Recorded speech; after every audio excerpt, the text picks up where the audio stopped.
अस्सलाम वालेकुम दोस्तों, कैसे हैं। आज मैं बात करना चाहता हूं, सोशल मीडिया पर आजकल एक बहुत अजीब किस्म का फ्रॉड है जिसमें हमारे देसी और सादा लोग बहुत जल्दी फंस जाते हैं, क्योंकि उन्होंने दाना ऐसा डाला है कि हर कोई इसमें फंस जाता है जो कि ख्वाहिशमंद है।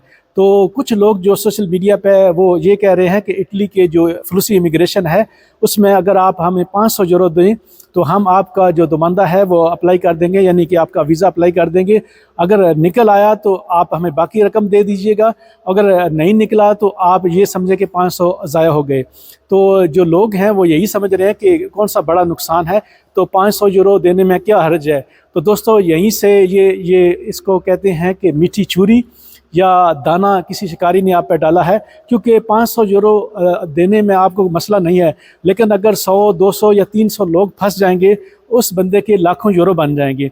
और उसने कुछ भी कराना नहीं है, आपसे पैसे लेके आपको जैली कंप्यूटर पे कुछ स्लिप या कोई कर देगा, आपको ना उसकी समझ है और ना कोई और दूसरा बंदा ये चेक कर सकता है कि ये जेन्युइन है या नहीं, क्योंकि जिस बंदे के नाम पे अप्लाई होता है सिवाय इसके और कोई बंदा नहीं जान सकता कि ये जो वीज़ा अप्लाई हुआ था वो जेन्युइन था या नहीं।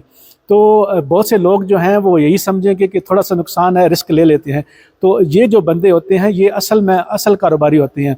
यही जो इस तरह का वाक़या मुझे आज से जब मैं 10 साल की उम्र का था तो ऑस्ट्रेलिया में 500 रुपये में, ये 85-86 की बात है, जब आम जो बंदा था मुलाजम था उसकी तनख्वाह भी 500 या 600 यूरो होती थी। मेरे अपने बचपन की बात है। तो हमारे इलाके के बहुत से लोगों ने 500 रुपये दे दिए और ये हज़ारों में थे लोग, और उस बंदे ने उस ज़माने के हिसाब से लाखों रुपए कमा लिए। अब ना कोई बंदा कानूनी चाराजोई कर सकता है और ना कोई लोगों ने वैसे छोड़ दिए।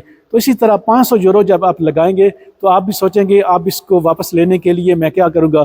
तो वो बंदा 500 आपके यूरो लेके और कई 100 लोगों को फंसाएगा, तो आपने उसने अच्छे खासे पैसे बना लेने हैं, ना आप चलेंगे ना इन पैसों की डिमांड करेंगे, उसने पहले ही आपको गोली दी हुई है।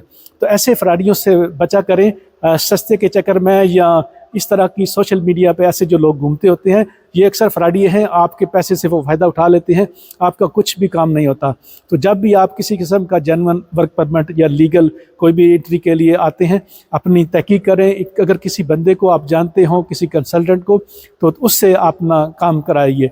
इस तरह के सोशल मीडिया पर जो फ्रॉडी हैं जो आपको लालच देते हैं, आपको दाना फेंक के आपको फंसाते हैं जाल में, इनसे बचने की कोशिश कीजिए। वीडियो देखने के लिए शुक्रिया।